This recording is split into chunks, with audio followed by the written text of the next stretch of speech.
This report will be on a friend of mine named Raleigh. We've known each other for about 7 years, and we've been working together now for about five. He's just a fascinating guy to talk to, and luckily I get a chance to speak with him every night at work.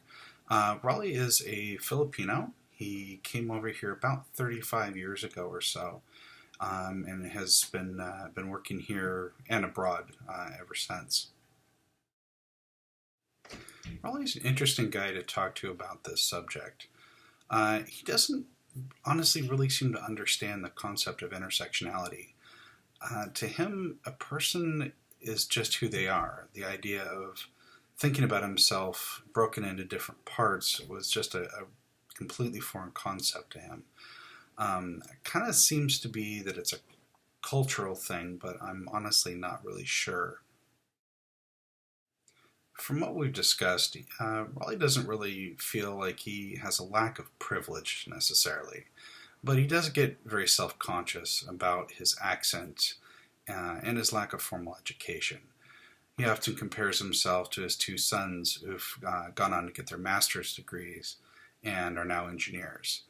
He seems to understand that his kids are much more American than he is, primarily because of their lack of an accent. I know he gets frustrated by it, but through our discussions, I haven't really been able to get him to understand that that's an issue caused by someone else's view, rather than being something that he's at fault for. Raleigh is what I would call a Catholic adjacent. His wife is very involved in their local parish and is at that church pretty much every day of the week. While Raleigh does have a very deep faith, I think he finds it really difficult to follow many of the customs and practices of the Catholic tradition. From what we've talked about, he has a much more internal faith. He's always a little frustrated, or at least seems a little frustrated, with the lack of explanation regarding many of the concepts and traditions of the church. We'll frequently talk about that at work. It seems to be kind of a regular thing of ours. He'll often talk about different subjects and kind of get my take on them and ask me for explanations. One of the things that I think sets him apart, even within a Filipino American Catholic community, is he tends to hold on to many of the views of religion from his village back in the Philippines that might not necessarily comport with the teachings of the church. I think this tends to push him towards the edge of the community. Raleigh is one of the most mellow people I've ever met.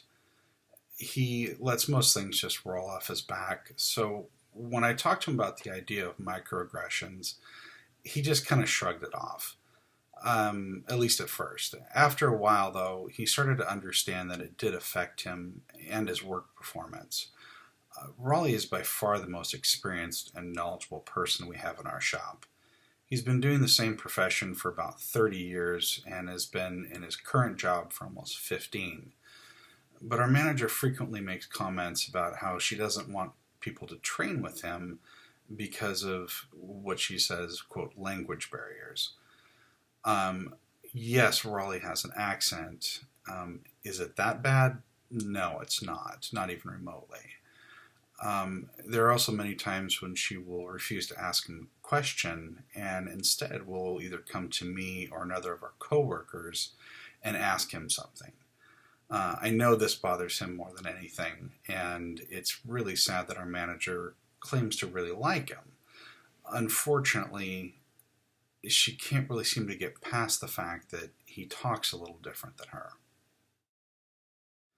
Raleigh's a pretty submissive person by nature, so I think that makes a difference in how he sees his place in the world. He's the kind of person that thinks his position in relation to other people is due to his intelligence. This is really unfortunate because he's an incredibly smart and resourceful person.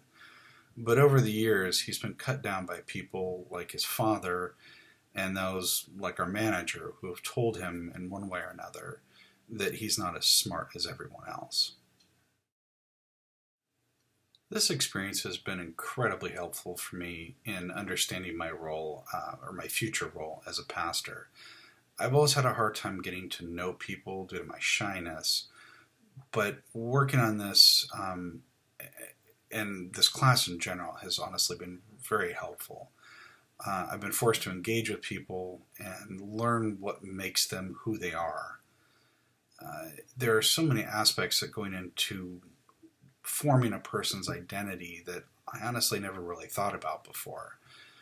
Being able to understand these aspects will be absolutely invaluable in knowing where the people in my congregation come from and how they view the world.